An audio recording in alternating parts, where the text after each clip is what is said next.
إن الحمد لله رب العالمين الصلاة والسلام على رسوله الكريم وعلى آله وأصحابه أجمعين। সম্মানিত উপস্থিতি, আমরা রাসূল সাল্লাল্লাহু আলাইহি ওয়াসাল্লামকে ভালোবাসি। কীরকম ভালোবাসি? আমি আমার জীবন থেকে বেশি আল্লাহ রাসূলকে মহব্বত করি। আমি আমার সন্তানের থেকে বেশি আল্লাহ রাসূলকে মহব্বত করি। আমি আমার পিতামাতার থেকে আল্লাহ রাসূল সাল্লাল্লাহু আলাইহি ওয়াসাল্লামকে বেশি ভালোবাসি। কিন্তু এই ভালোবাসাটা, আমাদের ভালোবাসা, এটা মুখ পর্যন্তই থেকে যায়। প্রমাণের বেলায় আমরা প্রমাণ দিতে পারি না। আল্লাহ রাসূল সাল্লাল্লাহু আলাইহি ওয়াসাল্লামের নবুয়ত বিষয়ক শেখ আহমদুল্লাহ সাহেব যে কথা বলেছেন, সেই কথাটা কোনো নামধারী সুন্নি যারা রাসূল সাল্লাল্লাহু আলাইহি ওয়াসাল্লামকে ভালোবাসি মুখে মুখে বলে বেড়ায়, কিন্তু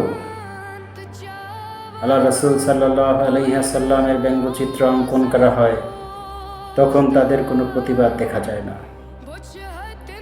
আল্লাহ রাসূল সাল্লাল্লাহু আলাইহি ওয়াসাল্লামের স্ত্রী মা আয়েশা রাদিয়াল্লাহু তাআলা আনহুকে নিয়ে, তার চরিত্র নিয়ে কথা বলা হয়, তখন তারা কোনো কথা বলে না।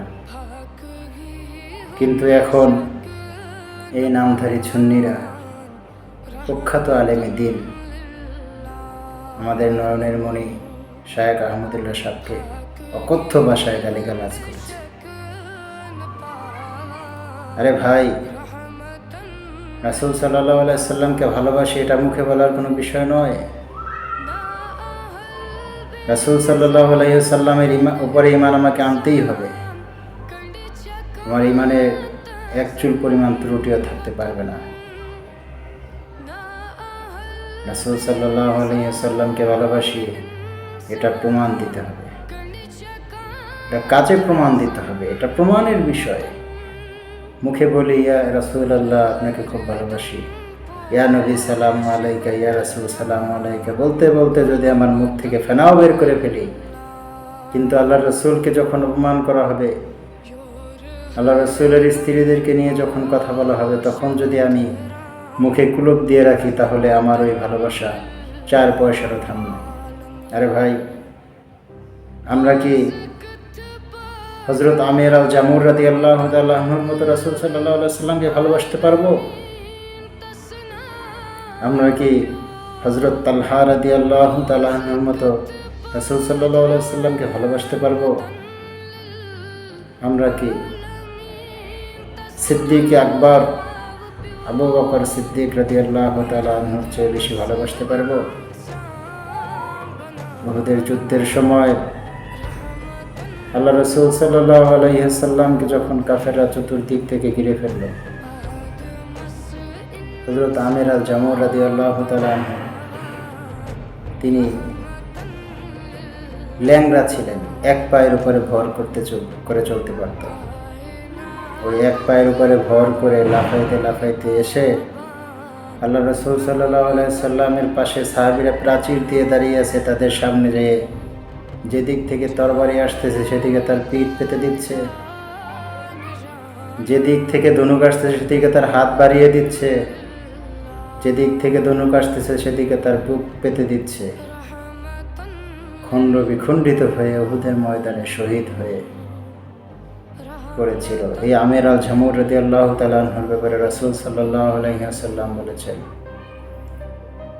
এই ল্যাংড়া লোকটাও নাকি জান্নাতে যাবে। সুবহানাল্লাহ। সম্মানিত উপস্থিতি, আমরা কি হযরত তালহা রাদিয়াল্লাহু তাআলা আনহুর মতো রাসূল সাল্লাল্লাহু আলাইহি ওয়াসাল্লামকে ভালোবাসতে পারবো? যে তালহা রাদিয়াল্লাহু তাআলা আনহু রাসূল সাল্লাল্লাহু আলাইহি ওয়াসাল্লামকে কাফেরদের তীর আর ধনুকের আঘাত থেকে বাঁচানোর জন্য রাসূল সাল্লাল্লাহু আলাইহি ওয়াসাল্লামের পাশে দাঁড়িয়েছিলেন। অন্যান্য সাহাবীদের সাথেও এই তালহা রাদিয়াল্লাহু তাআলা আনহু প্রাচীর হয়ে দাঁড়িয়েছিলেন। কীরকম ভালোবাসা দেখুন! তারা রাসূল সাল্লাল্লাহু আলাইহি ওয়াসাল্লামের দিকে মুখ করে দাঁড়িয়েছিল, অথচ তীর এবং ধনুক যেদিক থেকে আসে সেদিকেই তো তাকিয়ে দাঁড়ানোর কথা ছিল, কিন্তু তারা সেদিকে দাঁড়ান নাই।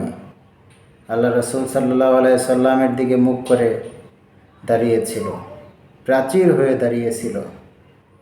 কাফের মুশরিকদের তীর আর ধনুকের আঘাত একটার পর একটা হযরত তালহা রাদিয়াল্লাহু তাআলা আনহুর শরীর মোবারকে লেগে গিয়েছিল।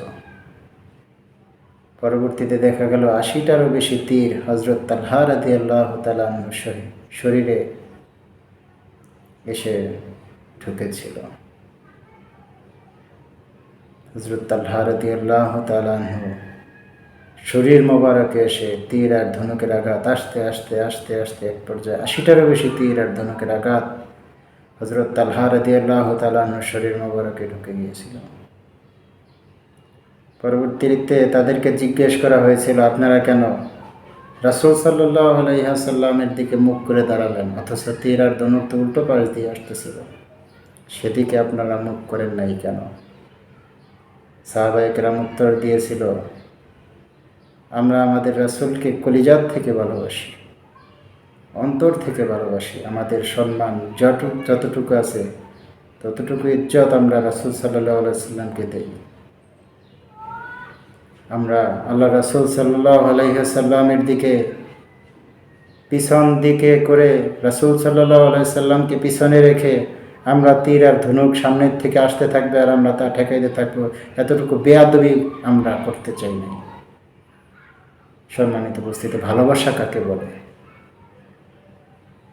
এর নাম ভালোবাসা। স্টেজে উঠে মাইক ভাঙার নাম ভালোবাসা না। স্টেজে উঠে ইয়া নবী সালামু আলাইকা, ইয়া রাসূল সালামু আলাইকা বলে 10 খান জিলাপি খাওয়ার নাম ভালোবাসা না। ভালোবাসা মুখে হয় না, ভালোবাসা প্রমাণ দিতে হয়। প্রমাণ দিতে হয় ভালোবাসার। এই জন্য আসুন আমরা আল্লাহ রাসূলকে ভালোবাসি শুধু মুখে না বলে আমরা প্রমাণ দেওয়ার জন্য চেষ্টা করি।